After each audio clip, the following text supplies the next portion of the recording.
これ知ったらちょっと怖い。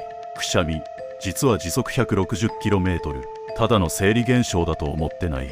その一瞬、体の中でヤバいことが起きてる。まず一つ目、くしゃみの風速はほぼ台風レベル。二つ目、飛び出すしぶきは数万個以上。さらに目をつぶるのは完全な反射。自分では止められない。つまり 160km の衝撃が体を一瞬で通過してる。もし無理やり止めたら鼓膜や血管にダメージがいくこともある。くしゃみ、ただの癖じゃない。ちゃんと逃がさないと危ない。くしゃみ、いつも我慢してる？それとも普通にしてる？